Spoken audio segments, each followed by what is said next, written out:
Gerund or participle? Grammar quick hitter.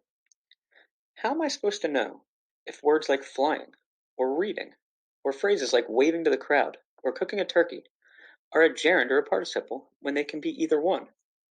Plus, I just thought they were verbs. This is a question a lot of students ask, so let's look into it.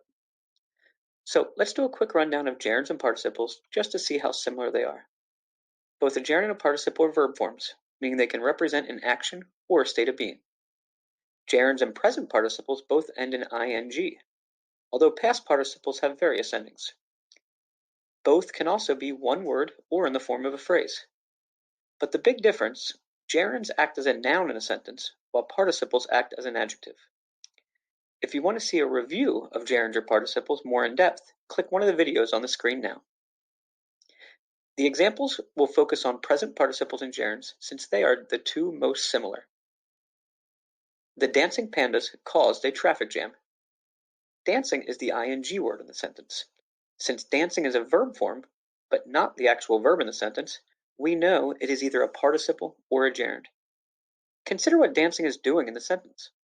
The dancing pandas. So dancing is describing the pandas.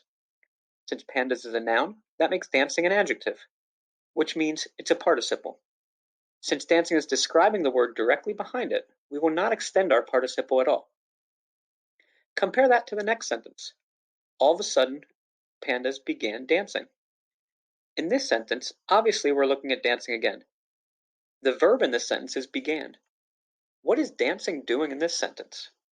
Dancing completes the idea of what the pandas began doing, so it is the direct object of the sentence. This means it is acting as a noun, so in this case, it's a gerund. Let's see if this is actually a gerund phrase. Do any words give more information to dancing? So the word right before dancing is the verb, so we don't extend a phrase to include the verb. And since there are no words after the word dancing, the whole gerund is just dancing. Let's look at a phrase example. Working non-stop, Victor missed his flight. So there are two words in this sentence that are verb forms, missed and working. Missed is the actual verb in the sentence, since it completes what Victor is doing. Working is the first word in the sentence and is a verb form that ends in ing. That typically means it'll either be a gerund or a participle. What gives more information to working? Non-stop. So working non-stop is the phrase we're working with. Now we need to decide, is this a gerund phrase or a participle phrase? What is working non-stop doing in this sentence? It is describing the noun Victor. Since it's describing a noun, it is acting as an adjective, which means it is a participle phrase. Now that same phrase in a different sentence. Working non-stop can be unhealthy. Moderation is key. In this sentence, what is working non-stop doing? It's not describing can, so it is not acting as an adjective.